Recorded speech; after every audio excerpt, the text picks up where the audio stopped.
Hello बच्चों। तो revision series के सेकंड वीडियो में सबका स्वागत है।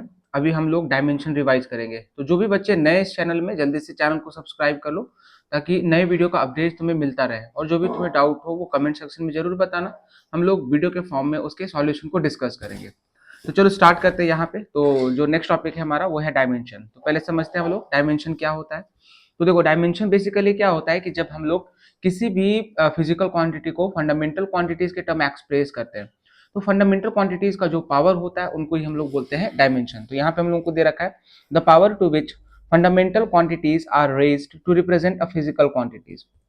ओके, ठीक है। तो जब भी फिजिकल क्वांटिटीज को फंडामेंटल क्वांटिटीज के टर्म में एक्सप्रेस करते हैं तो उनका जो पावर होता है, फंडामेंटल क्वांटिटीज का जो पावर होता है, उनको हम लोग बोलते हैं दैट इज डायमेंशन। ओके, अब देखो यहाँ पे डायमेंशन फाइंड करने का तरीका क्या होता है, अप्रोच क्या होगा कि जब भी किसी क्वांटिटी का डायमेंशन हम लोग को फाइंड करना होता है तो सबसे पहले उस क्वांटिटी का हम लोग फॉर्मूला लिखते हैं और उसको फंडामेंटल क्वांटिटीज के टर्म में एक्सप्रेस करते हैं। जैसे समझने के लिए देखो, यहाँ पे एक एग्जाम्पल हम लोग ले रखे हैं कि मान लो डेंसिटी का हम लोग को डायमेंशन लिखना है। तो इसका पहले फॉर्मूला लिख दिए, तो density mass per unit volume. और इसको ये क्या करते हैं हम लोग कि जो भी फंडामेंटल क्वांटिटीज है उनके टर्म में एक्सप्रेस करेंगे। तो देखो यहाँ पे डेंसिटी को फंडामेंटल क्वांटिटीज के टर्म में अगर देखें तो मास तो ऑलरेडी हमारा फंडामेंटल क्वांटिटीज है, बट अगर वॉल्यूम को हम लोग देखें तो इसको हम लोग लिखते हैं एल क्यूब। ठीक है, लेंथ का क्यूब हो जाएगा ना। अब डायमेंशन बताने के लिए हम लोग क्या करेंगे कि सबको न्यूमरेटर में लेके आएंगे। तो यहाँ पे हम लोग बोल सकते हैं कि जो डेंसिटी का डायमेंशन हो जाएगा, ठीक है, ये हो जाएगा एम, इसका पावर 1। ठीक है, लेंथ को ऊपर लेके जाएंगे, इसका पावर -3।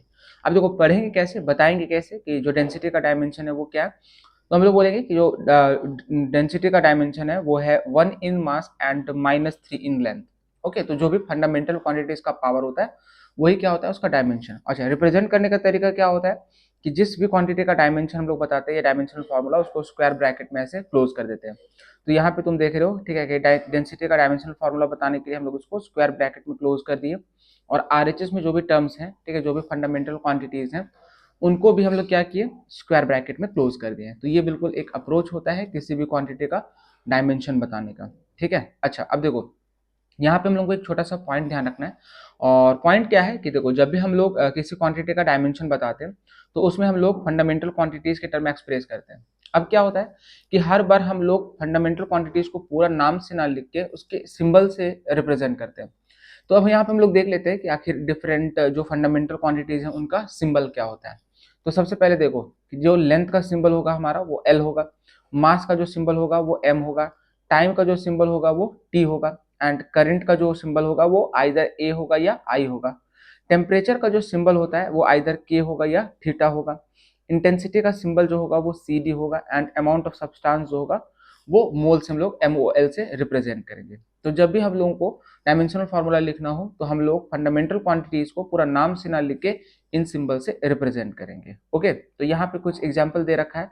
तो यहाँ पे तुम दे सकते हो कि जैसे हम लोग स्पीड का डायमेंशन फाइंड करना हो तो सबसे पहले उसके लिए हम लोग फार्मूला लिखे, उसको फंडामेंटल क्वांटिटीज के टर्म में एक्सप्रेस कर दिए। ठीक है, और सबको न्यूमरेटर में ले आके देखे कि जो फंडामेंटल क्वांटिटीज है उनका पावर क्या है। तो जो पावर है वही हमारा डायमेंशन है। तो इन एग्जांपल्स को तुम यहाँ पे देख सकते हो, जैसे कि एक्सेलरेशन का भी डायमेंशनल फार्मूला है, फोर्स का भी डायमेंशनल फार्मूला है। ठीक है, और मेरा सजेशन है कि इस फोर्स के डायमेंशनल फार्मूला को तुम लोग याद रखना, क्योंकि ये फ्रिक्वेंटली यूज होता है। ठीक है, क्योंकि जब हम लोग किसी दूसरे फिजिकल क्वांटिटीज का डायमेंशनल फार्मूला फाइंड करते हैं तो वहाँ पे अक्सर, ठीक है, हम लोगों को फोर्स का डायमेंशनल फार्मूला चाहिए होता है। तो ये नहीं कि हम लोग पहले फोर्स का डायमेंशनल फार्मूला फाइंड करें, ठीक है, तो वो टाइम कंज्यूम करेगा। तो बेस्ट रहेगा कि हम लोग याद ही रखेंगे। अच्छा, अब इसके अलावा यहाँ पे हमने पास कुछ और भी इंपॉर्टेंट पॉइंट्स हैं। ठीक है, इंपॉर्टेंट पॉइंट्स में क्या है कि कुछ ऐसे क्वांटिटीज होते हैं अपने पास जो कि डायमेंशनलेस होते हैं। तो यहाँ पे हम लोग उन्हीं को देखेंगे। ठीक है, तो देखो पहला यहाँ पे हम लोगों को दे रखा है कि जितने भी ट्रिग्नोमेट्रिक रेशियोज होंगे, sine x, cos x, tan x, और जो भी लॉगरिदमिक फंक्शन होगा या एक्सपोनेंशियल फंक्शन होगा, ये सारे के सारे डायमेंशनलेस होंगे। बहुत ही इंपॉर्टेंट पॉइंट है, क्योंकि इस कॉन्सेप्ट को यूज करके हम लोग क्वेश्चंस को सॉल्व करेंगे। तो यहाँ पे हम लोग को ध्यान रखना है कि जो भी ट्रिग्नोमेट्रिक रेशियोज होंगे, लॉगरिदमिक फंक्शन होंगे, एक्सपोनेंशियल फंक्शन, वो सब के सब कैसे रहेंगे, हमारे डायमेंशनलेस। एज वेल एज ध्यान से देखना कि जो ट्रिग्नोमेट्रिक रेशियोज के अंदर एंगल होता है, जैसे एक्स का वैल्यू जो है यहाँ पे, ठीक है, तो ये जो एक्स है वो भी डायमेंशनलेस होगा। ये भी हम लोग को यहाँ पे ध्यान देना है। ओके, तो ये दो इंपॉर्टेंट पॉइंट्स हैं जो हम लोगों को पता होना चाहिए, जिसका यूज करेंगे क्वेश्चन सॉल्व करते टाइम। नाउ अब नेक्स्ट हम लोग ये देखते हैं कि जो भी हम लोग डायमेंशनल एनालिसिस डिस्कस किए हैं, ठीक है, उसका एप्लीकेशन क्या क्या होगा। तो यहाँ पे ध्यान देना है कि जो भी डायमेंशनल एनालिसिस हम लोग डिस्कस किए उसका मेन मेन 3 एप्लीकेशन होता है। क्या क्या? तो पहला होगा कि किसी भी फिजिकल इक्वेशन के डायमेंशनल करेक्टनेस को चेक करने का। दूसरा होगा कि अगर मान लो कि किसी फिजिकल क्वांटिटीज के यूनिट को कन्वर्ट करना है तो वहां पे हम लोग डायमेंशनल एनालिसिस का यूज करेंगे। और थर्ड एप्लीकेशन होता है, ठीक है, कि डिफरेंट क्वांटिटीज के बीच रिलेशन फाइंड करना हो तो हम लोग डायमेंशनल एनालिसिस का यूज कर सकते हैं। तो चलो वन बाय वन हम लोग तीनों एप्लीकेशन को समझते हैं। तो देखो पहला एप्लीकेशन है to check dimensional correctness of a physical equation. ठीक है, अब यहाँ पे हम लोग को ध्यान देना है कि ये जो एप्लीकेशन होता है वो बेसिकली एक प्रिंसिपल पे बेस्ड होता है। ठीक है, और वो होता है वो प्रिंसिपल है हमारा, that is principal of homogeneity. काफी इंपॉर्टेंट प्रिंसिपल है क्योंकि भले ही हम लोग यहाँ पे डायमेंशनल करेक्टनेस को चेक करेंगे, ठीक है, एप्लीकेशन हम लोग डिस्कस करें डायमेंशनल करेक्टनेस के चेक करने को, बट मेन जो यूज होगा इसमें वो प्रिंसिपल ऑफ होमोजिनिटी का होगा। तो पहले हम लोग समझते हैं कि प्रिंसिपल ऑफ होमोजिनिटी क्या होता है, इसका स्टेटमेंट क्या होगा और इस प्रिंसिपल की हेल्प से कैसे हम लोग डायमेंशनल करेक्टनेस को चेक करेंगे। तो देखो प्रिंसिपल ऑफ होमोजिनिटी क्या बोलता है कि एक फिजिकल इक्वेशन के अंदर जितने भी टर्म्स इन सब साइन से सेपरेटेड होंगे। कौन कौन सा साइन? तो आइदर प्लस साइन हो, माइनस साइन हो, ठीक है, ग्रेटर देन साइन हो, लेस देन और इक्वल टू साइन हो। तो जितने भी टर्म्स इन सब साइन से सेपरेटेड होंगे उन सब का जो डायमेंशन होगा वो सेम होगा। जैसे समझने के लिए यहाँ पे देखो एग्जांपल दे रखा है कि मान लो कि अपने पास कोई एक फिजिकल इक्वेशन है a plus B is equal to C plus D. Okay, अब देखो ये इक्वेशन अगर फिजिकली करेक्ट है तो according to principle of homogeneity क्या होना चाहिए कि इसमें जितने भी टर्म्स हैं जो कि इन सब साइन से सेपरेटेड है, कौन से? तो plus minus less than equal to, ठीक है ना, less than greater than equal to sign से सेपरेटेड होंगे, उनका डायमेंशन सेम होगा। दैट मीन्स कि यहाँ पे जो भी a का डायमेंशन होगा, ठीक है, और वो b के डायमेंशन के इक्वल होना चाहिए। सिमिलरली वो c और d का डायमेंशन सेम होना चाहिए, as well as a plus B का जो डायमेंशन होगा वो c प्लस d के डायमेंशन के इक्वल होना चाहिए।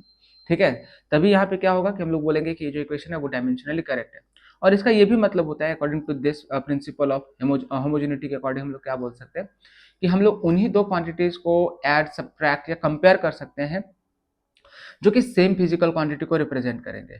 बात समझ में आया? जैसे मान लो कि अगर अपने पास एक क्वांटिटीज मास है, ठीक है, दूसरा भी क्वांटिटी मास होना चाहिए क्योंकि मास को ही मास में हम लोग ऐड कर पाएंगे, कभी भी मास को वॉल्यूम में तो ऐड नहीं कर पाएंगे।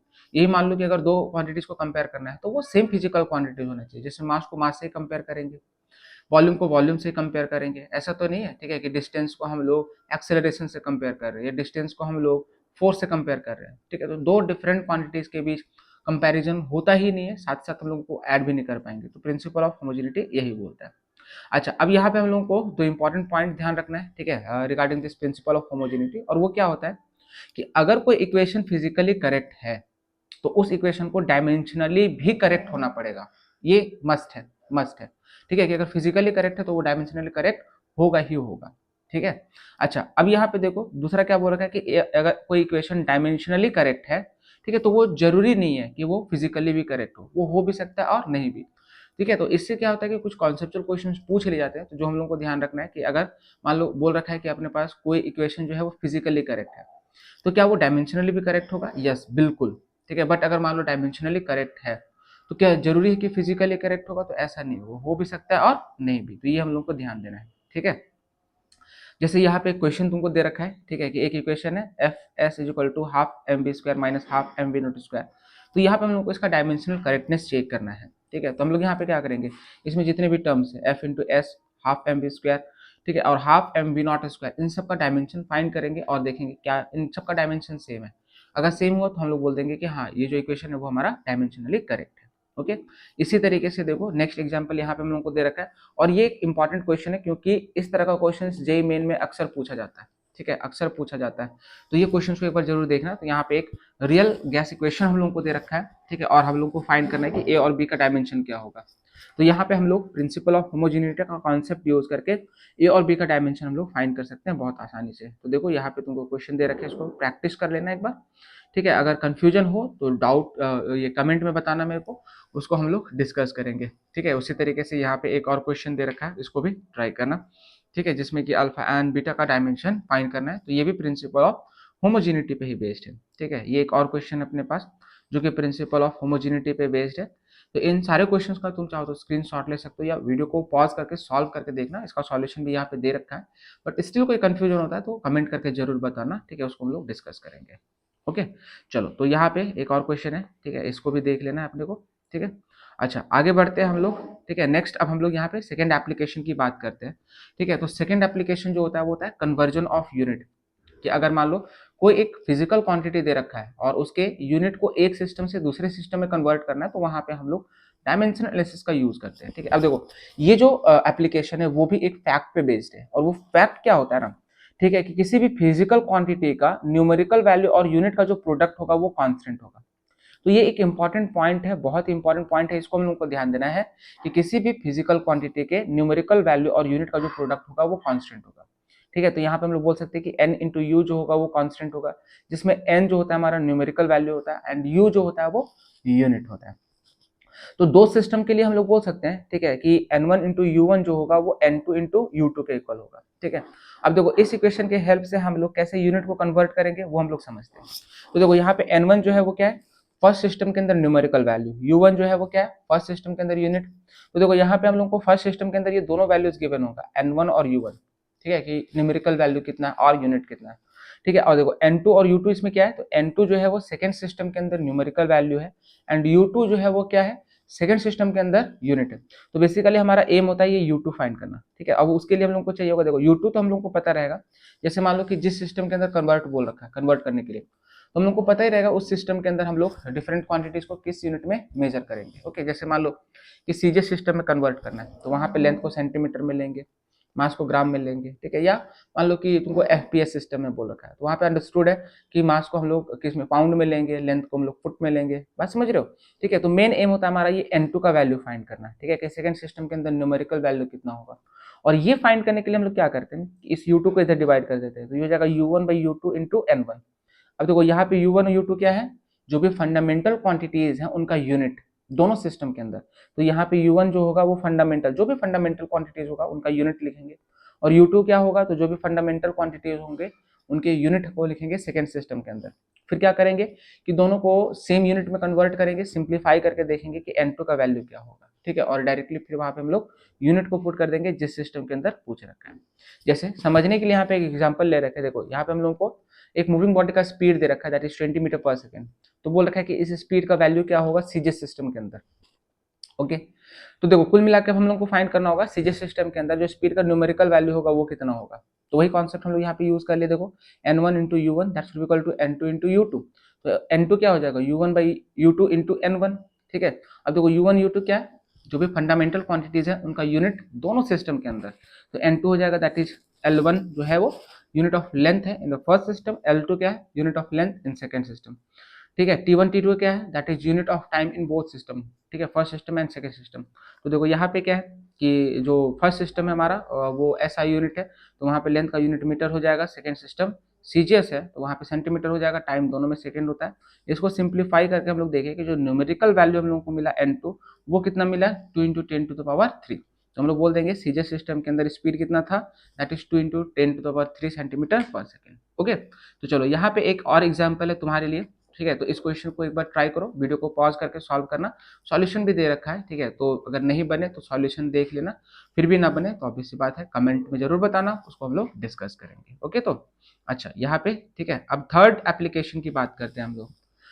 तो जो थर्ड एप्लीकेशन होता है वो क्या होता है कि हम लोग को अगर डिफरेंट क्वांटिटीज के बीच रिलेशन फाइंड करना हो तो कैसे हम लोग फाइंड करेंगे। तो देखो तरीका क्या होता है, जैसे मान लो कि अपने पास यहाँ पे सेवरल क्वांटिटीज दे रखे हैं, जैसे यहाँ पे एक क्वांटिटी x, ठीक है, एक quantity p q and r, ये कुछ क्वांटिटीज हैं। तो यहाँ पे बोलेगा कि हम लोगों को x को फाइंड करना है in terms of this p q and r। ठीक है, तो यहाँ पे अगर इस x p q r में रिलेशन फाइंड करना है तो कैसे फाइंड करेंगे, अप्रोच क्या होगा, देखो तो सबसे पहले हम लोग x को, ठीक है, प्रोपोर्शनल के फॉर्म में लिखेंगे कुछ इस तरीके से कि x जो होगा वो डायरेक्टली प्रोपोर्शनल होगा p का पावर a, q का पावर b एंड r का पावर c का। अब एग्जैक्ट रिलेशन चाहिए तो हमारा एम होगा कि किसी तरीके से हम लोग इस p q r का जो पावर है that is small a b c का वैल्यू उसको हम लोग फाइंड करें। तो उसके लिए हम लोग क्या करते हैं, देखो कि इसको इस प्रोपोर्शनलिटी साइन को कांस्टेंट में इक्वेशन में इसको हम लोग कन्वर्ट कर देते हैं। तो यहाँ पे हम लोग बोलते हैं कि x जो होगा वो सम कांस्टेंट इनटू p का पावर a, q का पावर b एंड r का पावर c होगा।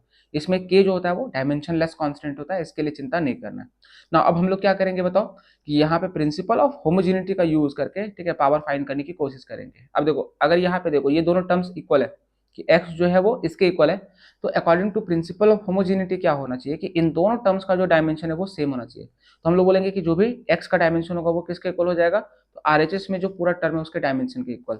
ठीक है, तो यहाँ पे हम लोग क्या करेंगे कि LHS का डायमेंशन लिखेंगे, RHS का डायमेंशन लिखेंगे, कंपेयर करके यहाँ पे A B C का वैल्यू फाइंड कर लेंगे। ठीक है, और हम लोग एग्जैक्ट रिलेशन बता देंगे। ओके, तो देखो उसी एप्लीकेशन पे क्या है कि यहाँ पे कुछ क्वेश्चंस हैं। ठीक है, इन क्वेश्चंस को देखो और एक बार ट्राई करना, वीडियो को पॉज करके, अगर नहीं बने तो कमेंट में जरूर बताना। ठीक है, यहाँ पे नेक्स्ट क्वेश्चन एक और है इस तरीके से, सारे अच्छे क्वेश्चन हैं। ठीक है, ध्यान देना कि आसान क्वेश्चन हम लोग नहीं लिए, बढ़िया क्वेश्चन लिए, तो इसको एक बार तसल्ली से ट्राई करना।